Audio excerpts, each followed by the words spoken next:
Okay, so you did it. Let's not pretend you don't know what it was. You know exactly what it was. You've replayed it maybe 10,000 times already, and maybe 10,000 more. 5 minutes, maybe less. A decision that took less time than it takes to brush your teeth. But what next? What happens now? The handcuffs click. Remember that sound. Your brain already has.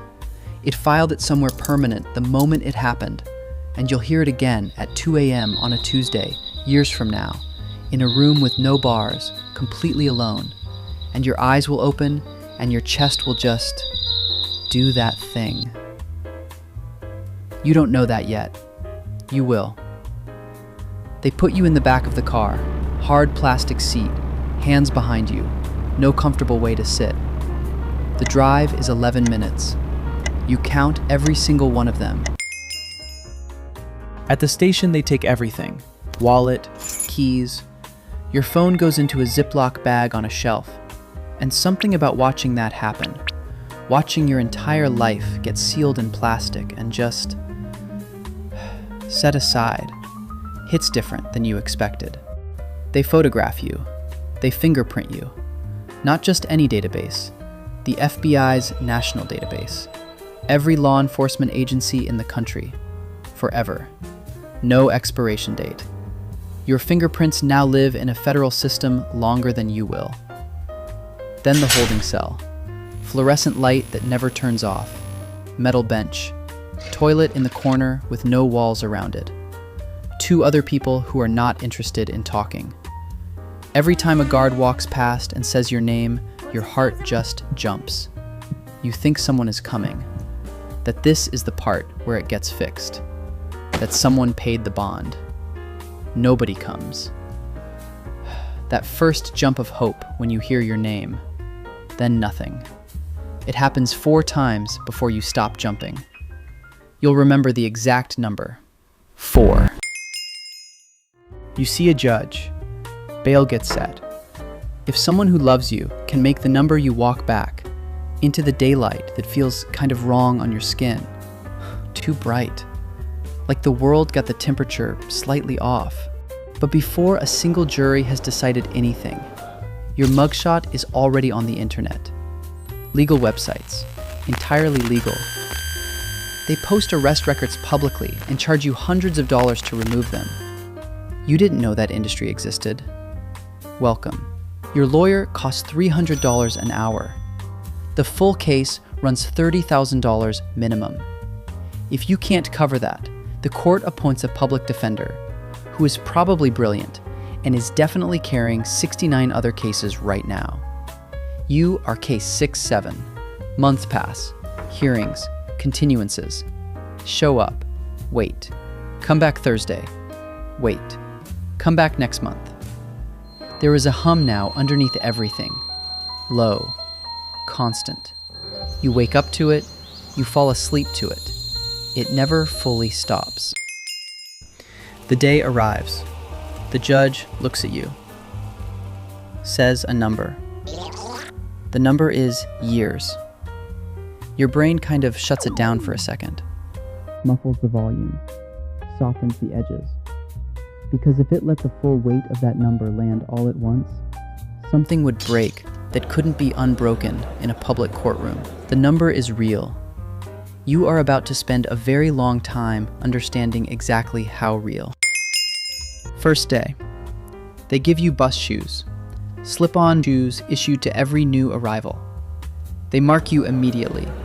Everyone sees them. Everyone knows. You are new fish, and the whole facility can tell just by looking at your feet. The cell is 6 feet by 8 feet. Toilet. 2 people in 6 by 8 feet. 6 a.m., the PA system doesn't ask. Count time several times a day. Back to your bunk. Lie visible. Wait for guards to confirm you exist. Breakfast. Work. Dinner. Lights out. Then again. Then again. Then again for 15 years. First weeks, your nervous system just runs at full emergency. You sleep badly. Mattress thin as a sleeping bag. Shower runs on a button. 5 seconds cold, then 5 seconds scalding. 1 phone call. 15 minutes. $3 you barely have. The robotic voice cuts in at the 1 minute mark. Every time. No mercy. You hang up before you can say, I love you.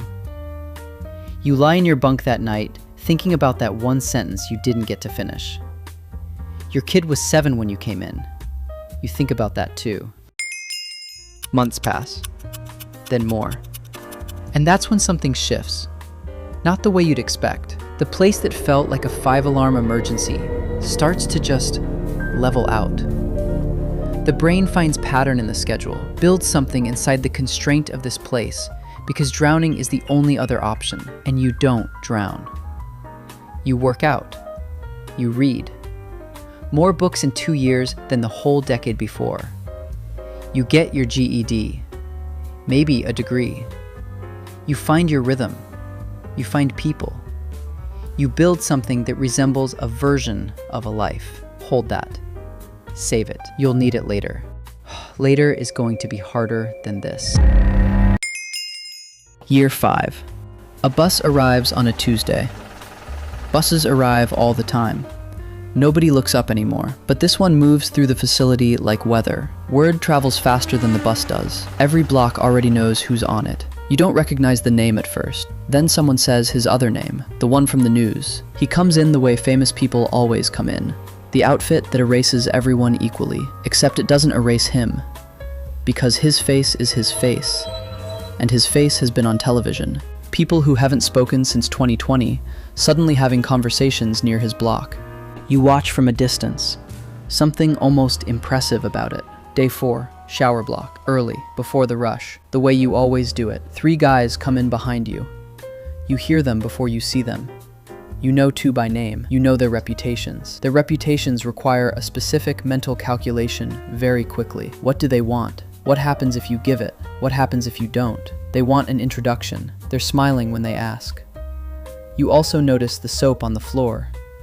You notice it the way you notice everything in here, risk assessed. You decide you'd rather this conversation stayed exactly what it is. You say no, not aggressively, just no, flat. The smiles don't move for a moment. Then one of them laughs. Not a good laugh, the kind of laugh that's kind of making a decision. You pick up your soap. You look at him directly. Not a challenge, they leave. You finish your shower. Your hands are completely steady. You just stand there a moment, and you think about who you were 5 years ago, and whether those hands would have been steady then. They wouldn't have. By lunch, the story has already tripled in size. You said no. That's it.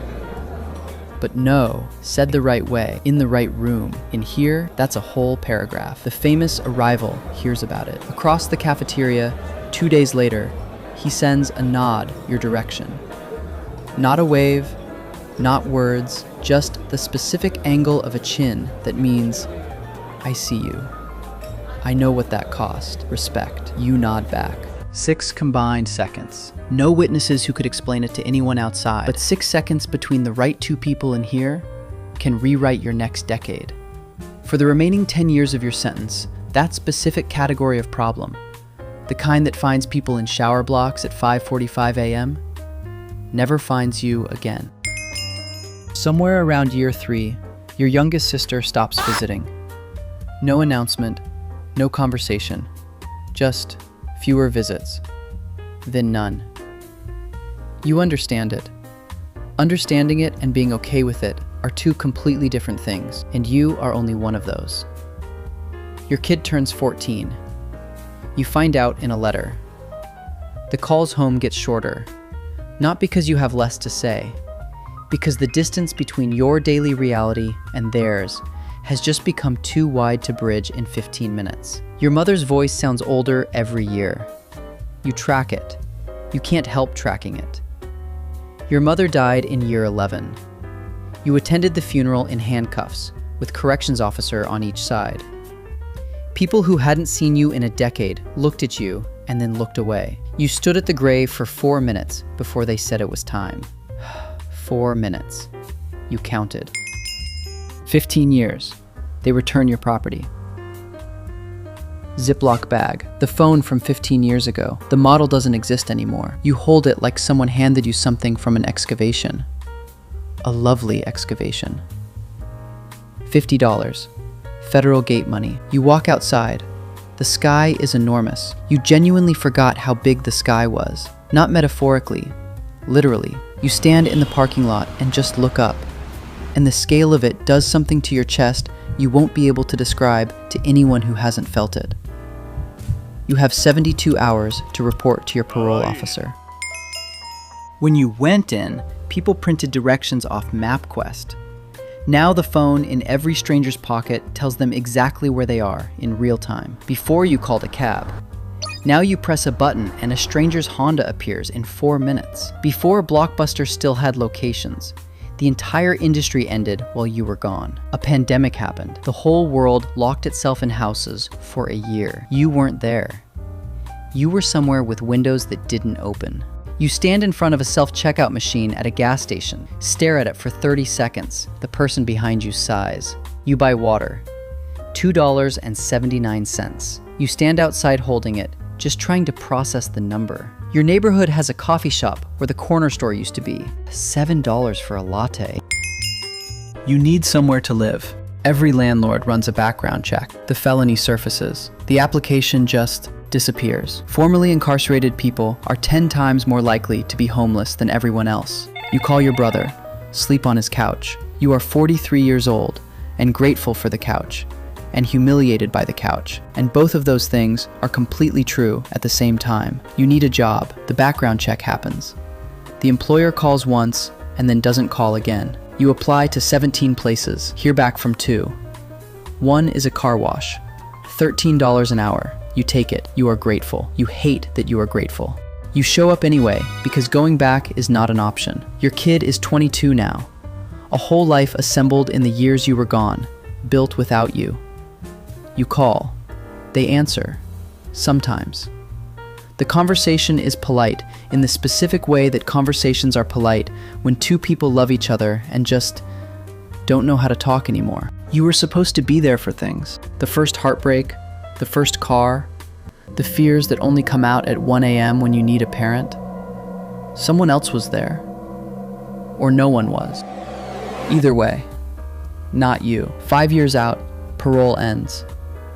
You sit on the edge of the bed and wait to feel the weight lift. It doesn't lift. The hypervigilance doesn't know the parole ended. You still wake up at 6 a.m. on Saturdays for no reason and lie there listening for a PA system that isn't there. The brain that rewired itself to survive that environment doesn't just rewire back. You rebuilt yourself around a structure that no longer exists, and now you're just standing in the shape of it. The record is permanent. Every apartment, every job, every background check. 44,000 individual legal sanctions attached to a felony conviction in this country. Every room has a door slightly smaller than it should be. You get so good at expecting it, you stop reaching for the full-size one. You are somewhere in your mid-40s now. The anger that was sharp in year 1 has burnt down into something quieter.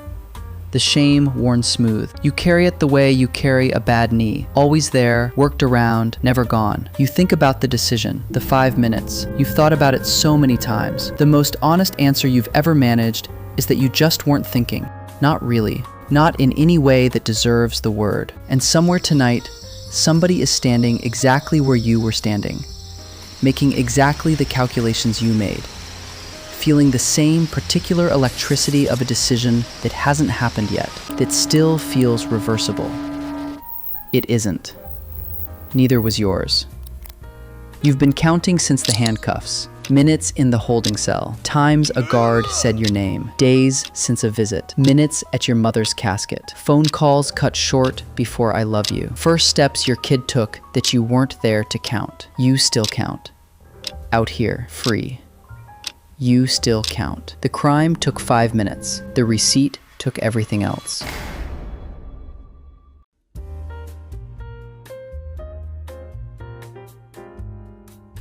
Oh my god!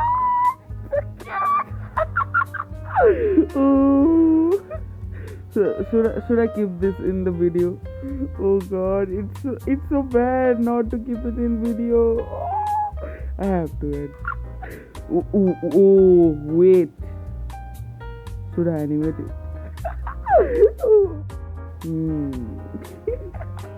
So cute. It's also cute. Oh god, that's it, guys. Okay, subscribe, okay? Bye bye.